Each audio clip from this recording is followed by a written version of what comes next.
Pulling crankbaits with Leadcore is one of the most effective and efficient ways to catch deepwater summertime walleyes. We sat down with Brad Hawthorne, one of the top guides in the region, who does a lot of Leadcore fishing, and we picked his brain on the topic. Let's jump right in. So when do you bust out the Leadcore? When you start seeing fish off structure in the basin, or if you start seeing fish on the mud flats, say the mud flat tops out at 24 feet. If the fish are on top of it and they're high, 2 or 3 feet off the mud, or in the basin if they're either on the bottom with no structure around or elevated, or suspended. That's when I start trolling Leadcore. Pretty much whenever you look at your fish finder in any fish situation, anyone should look and go, these are spinner fish, these are jig fish, these are rig fish, these are trolling fish.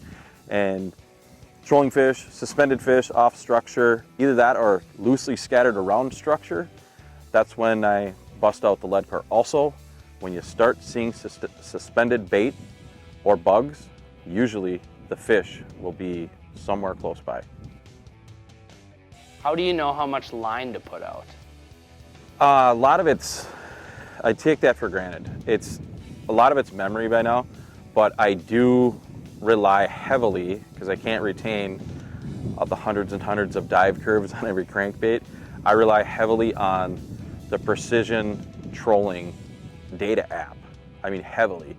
Those guys that have generated that app have really gone above and beyond, and it's not, I'm not sponsored by them, it's not anything, it's a tool that I use. So if my customers are looking at me, they may think I'm answering a text. I'm not. I'm going, what's the dive curve on my 20 feet of tip line? Because I haven't used this bait in 6 years. How do you choose the right line? I like Leadcore line where the lead core is really supple. Sometimes you get Leadcore line where the inside lead is really rigid and ends up poking through. So just by trial and error, I have a bunch of Leadcore setups. I like 5-foot color setups. I have 4 of those. And I also have 4 7-foot per color setups too, just depending on the water I'm on. Mille Lacs, I use 5-foot lead. On Lake of the Woods, I use 7-foot lead, just because the basin on Lake of the Woods is anywhere from 7 to 12 feet deeper than Mille Lacs. So less line out, less time is what it equals. And then tip line varies too, because each of the 4 setups, two are fluoro and the other 2 are 832, because it gives the crankbait a different action. Also, if I'm over rocks, I tend to lean on those super lines more than the mono, in case you get a plug caught in the rocks. What characteristics do you look for in a rod reel setup? In a rod and reel setup, I'm looking for a length. My go-to rods are all 10-footers, and I look for a medium fast action that still shows the lure, whether that be a real subtle action like a number 5 Shad Rap. I want to see that on my rod tip. That's really important, because you can pick up a piece of grass that big and you'll drag it around and you'll wonder why this one's catching all the fish, and maybe you change that color out. So it's being able to see the vibration of the crank through the rod, and a lot of that's trial and error. I went through a lot of rods to figure out what rod does what. And reels, I like heavy duty ball bearing line counter reels with good drags. Shimano Takotas are good. My Daiwa 17s, 27s, and 47s are all great reels. I have a bunch of those. Stuff that'll hold up. The $25 to $35 line counters are good for the beginner, but I found they don't last. I could only get about a season, maybe 2 out of them. That means the normal angler could probably get a lot more out of them. But if you're gonna get into Leadcore, you're gonna make a commitment to do it and learn the technique, you're better off sinking a little bit more money in top performing equipment. What are your favorite baits to pull on Leadcore? If I opened this side box on my Lund right now, you would say he doesn't have a favorite bait. But truth be told, I like thunder sticks. I really like thunder sticks. They catch fish on every body of water that I'm on, and they come in such a wide variety of colors, and that's largely due to the guys out east, Erie, Green Bay, all that. those guys demand a lot of colors, which helps us. I wouldn't call the lakes we fish small, but comparatively they are. They help us because they're demanding more colors and we get the benefit of it. You know, if they say they want a hot pink and purple and they scream loud enough, they're gonna get it and we benefit from it. So it's thunder sticks. And then my B lure has gotta be the RS shad, the rattling shad, just because that shad action, and then you add a little bit of rattle to it, is just a dynamite bait. It's also a very underutilized bait too. How do you determine your trolling speed? Okay, let's say walleyes are hitting RS shad and they're hitting it at 1/8. You kind of play with it. You know, you start with your baits, you throw it out, you play with speed, but I always play with color before I play with speed. So get your color dialed in, and then you figure out, you kind of push the limits is what I do. So once I figure out the fish are biting on X lure, X amount of line at X speed, then I'm like, the object is always to catch fish faster. So then if I'm going 1/8, I'll creep it up to 2. If I'm still catching as many fish, I'm gonna go to 2.2. If I'm still catching, maybe I'm increasing fish, then I'll go to 2.4. If I start catching less fish out of the same pot of fish, then I'll dial that back to 2.2. One of my best trolling speeds, which is kind of out of the norm, is 2.6, 2.4 to 2.6, especially when those fish are high and you're just smoking those baits right across the top of them.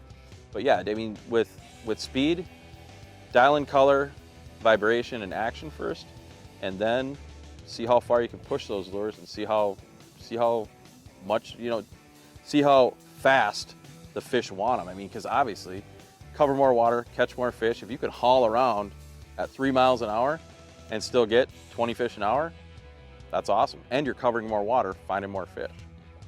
What is the biggest mistake anglers make with Leadcore? Biggest mistake? Oh man, I think any mistake in any fishing application, I think they all are on the same level. It's one, too stiff a rod.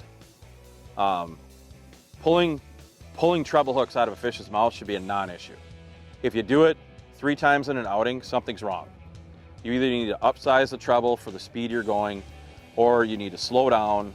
One of the two. Pulling hooks is, when I hear an angler consistently pulling hooks, either he's using garbage treble hooks or they're going too fast. Typically, it's because they're using pool cues as rods. They're using like their stiff bottom bouncer rod, their 4-ounce bottom bouncer rod, and they just slap a Leadcore reel on it. But that's one. The other one is, on a lot of lakes, you can get away with a short lead line. Lead line has a lot to do with it. On Mille Lacs, I'm using 30 to 50 feet of fluoro tip line. Lake of the Woods, I have them both. You know, so I've seen some guys, well, I'm not catching as many fish. Well, how long, what rods are you using? What leader length are you using? They're like, oh, you're using 50 feet of fluoro? Holy cow, I'm only using 10. Well, they might be line shy. 300 boats may have been over that same school of fish that weekend.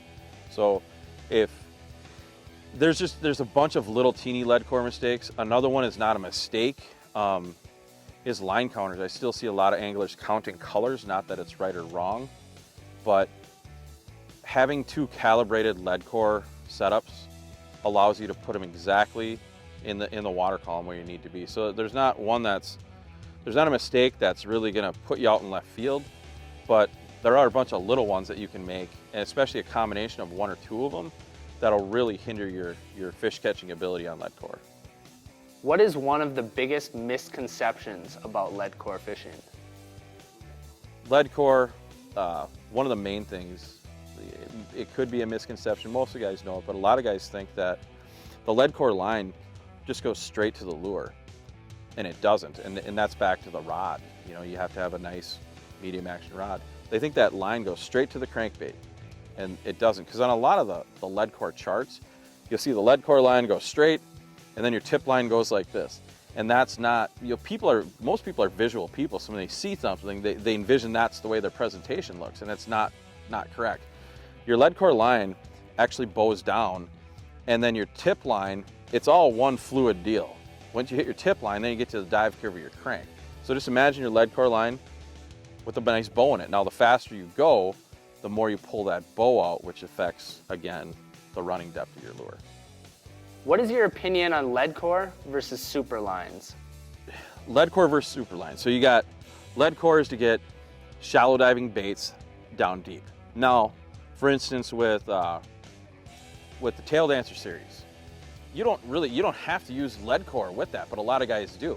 You know, they figure, oh, it's got to get down there. That bait will run 30 feet on 10-pound suckers. You send it and it goes.